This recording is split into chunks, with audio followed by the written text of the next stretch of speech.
भारत के एक छोटे खुशबू से भरे गांव रामपुर में एक गरीब मजदूर रहता था। नाम था रामू। रामू का जन्म भी गरीबी में हुआ था। उसके पिता खेतों में दूसरों के लिए काम करते थे और उसकी माँ गांव के घरों में झाड़ू पोछा करती थी।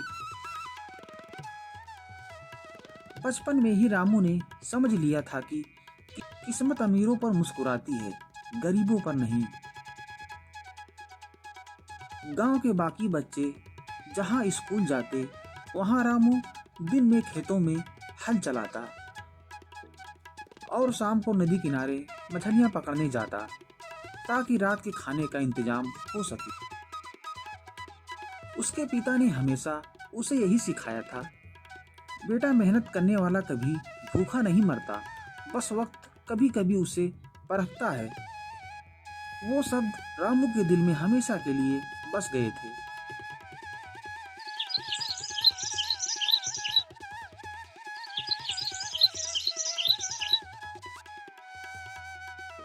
पिता के देहांत के बाद रामू ने घर की जिम्मेदारी संभाल ली।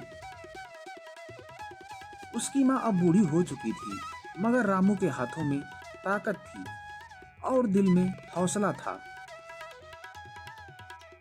वो हर रोज सुबह सूरज उगने से पहले उठता और खेतों की ओर निकल जाता। अरे रामू, आज नहर से पानी लाना है, जल्दी काम खत्म करके आना। और फिर मिट्टी भी काटनी है, मजदूर कम है। वो बिना इनकार किए हर काम करता। उसे उम्मीद थी कि मेहनत के दिन किसी न किसी दिन फल जरूर देंगे, मगर उसकी किस्मत जैसे उससे हमेशा एक कदम आगे भागती रही। गांव में लोग अक्सर कहते, रामू बड़ा सीधा है, मगर भगवान ने उसे बहुत परखा है। एक दिन पास के गांव से गौरी नाम की लड़की का रिश्ता आया। गौरी भी गरीब घर की थी, पर उसके चेहरे की मुस्कान में सच्चाई थी।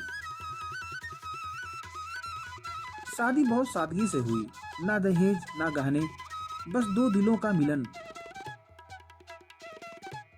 गौरी ने शादी के बाद रामू के घर को संभाल लिया। घर को झाड़ू लगाकर साफ करती और पास के तालाब से पानी लाती और रामू के लौटने तक उसका इंतजार करती। उनका जीवन छोटा था मगर सच्चा था।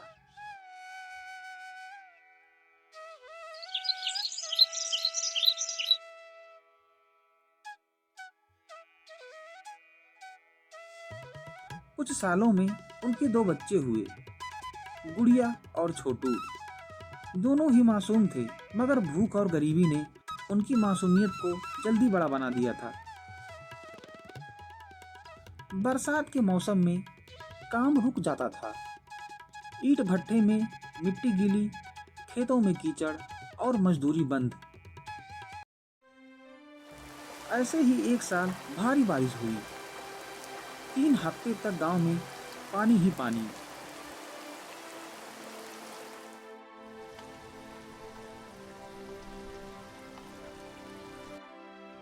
रामू का परिवार 3 हफ्तों से एक ही घर में बैठा था। गौरी ने एक दिन कहा, रामू, बच्चों ने 2 दिन से कुछ ठीक से नहीं खाया। घर में बस थोड़ा सा आटा बचा है।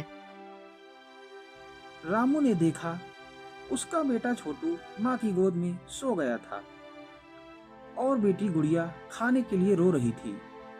उसका दिल जैसे मानो टूट गया। वो बोला, मैं कुछ लेकर आता हूँ गौरी, चाहे जो हो जाए, आज बच्चों को खाना खिलाऊंगा। वो गांव के हर कोने में गया। किसी से उधार तो किसी से काम मांगने लगा, मगर हर कोई अपने हाल में परेशान था। शाम तक थक कर जब वो चौपाल पर बैठा तो आसमान में बिजली चमक रही थी। उसने आकाश की तरफ देखा और कहा, हे भगवान, अगर तू सुन रहा है तो मेरे बच्चों के लिए थोड़ी दया कर। उस रात वो खाली हाथ लौटा, मगर दिल में उम्मीद बाकी थी। कुछ हफ्तों बाद बारिश थमी, लेकिन उसके साथ एक नई मुसीबत आ गई। गांव में बुखार की बीमारी फैल गई थी, पहले 2 घरों में, फिर पूरे मोहल्ले में। रामू के छोटे बेटों को भी तेज बुखार हो गया था। गौरी ने माथे पर गीला कपड़ा रखा, पर बुखार उतरने का नाम नहीं ले रहा था। रामू, कुछ करो, हमारे छोटू को बचा लो। रामू की आंखों में आंसू थे।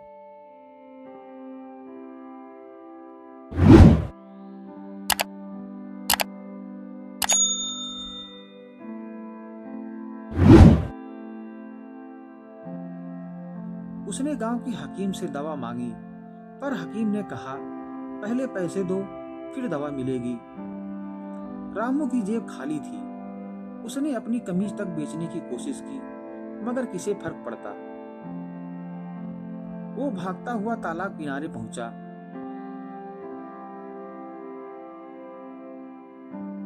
घुटनों के बल बैठकर बोला, हे भगवान, कुछ दे दो, नहीं तो मेरी जान ले लो, लेकिन मेरे बेटे को बचा लो।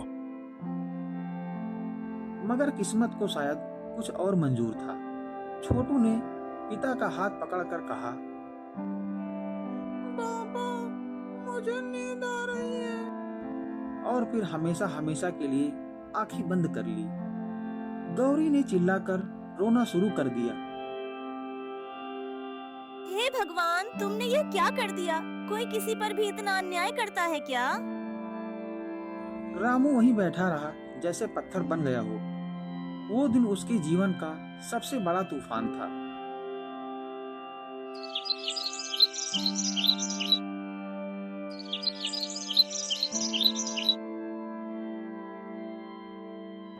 मगर रामू ने हार नहीं मानी। उसने अपनी सारी ताकत अब गुड़िया की पढ़ाई में लगा दी। मैं इसे पढ़ाऊंगा, इसे मजदूर नहीं बनने दूंगा।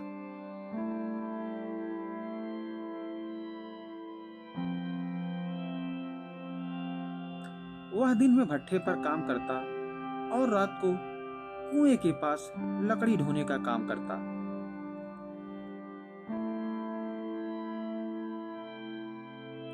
गौरी ने भी दूसरों के घरों में बर्तन मांजने शुरू किए। गुड़िया पढ़ाई में तेज थी। मास्टर जी उसे प्यार से कहते, बेटी, तू गांव का नाम रोशन करेगी। रामू की आंखें हर बार ये सुनकर चमक उठती। वह यही सोचता, शायद भगवान अब हम पर भी मुस्कुरा रहा है। कुछ महीनों बाद गांव में एक ठेकेदार आया। नाम था धनीलाल। शहर में नया पुल बन रहा है। जो मजदूर साथ चलेंगे उन्हें दुगना मेहनताना मिलेगा। गांव के कई लोग जाने को तैयार हो गए।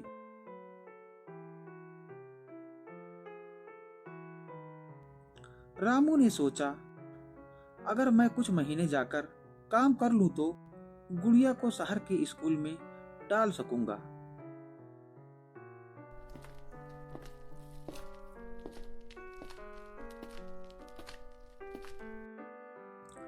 गौरी ने मना किया।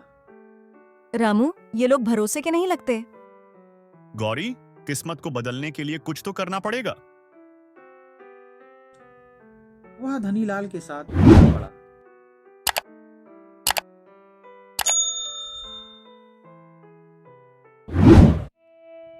मगर शहर पहुंचते ही सच सामने आया। ये सब झूठ था। मजदूरों से दिन रात जबरन काम कराया जाता और पैसे नहीं दिए जाते। ना छुट्टी देते और ना ही खाना ठीक से देते। रामू हर रात आसमान की ओर देखता और सोचता, गौरी अब कैसी होगी? गुड़िया स्कूल जा रही होगी या भूखी होगी? वो हर दिन घर लौटने का सपना देखता। 3 महीने बाद जब उसे मौका मिला, वो वहां से भाग निकला। कई मील नंगे पांव चला, बारिश में भीगा, भूखा प्यासा, लेकिन उसे उम्मीद थी कि वह अब अपने घर पहुंचेगा। जब वो गांव पहुंचा तो दूर से देखा उसका झोपड़ा अब सिर्फ राख बन चुका था। गांव वालों ने बताया कि 3 दिन पहले बिजली गिरने से आग लगी थी। गौरी और गुड़िया दोनों झोपड़ी में थे। लोगों ने बचाने की कोशिश की, मगर आग बहुत तेज थी। रामू वहीं गिर पड़ा। उसकी आवाज गले में अटक गई। वह मन में ही कुछ बोला, हे भगवान, तूने तो सब छीन लिया, अब क्या बचा है? उस रात वो अपने टूटे घर के पास बैठा रहा। आंसू सूख गए, दर्द भी शांत हो गया।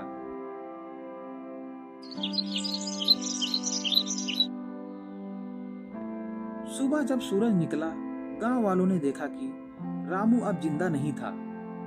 वो चुपचाप चला गया, शायद अपनी गुड़िया गौरी और छोटू से मिलने। गांव के लोगों ने रामू को नदी किनारे दफनाया। मास्टर जी बोले, उसने जिंदगी भर मेहनत की, किसी से कुछ नहीं मांगा। हम सब उसकी तकलीफें देखते रहे, मगर किसी ने मदद नहीं की।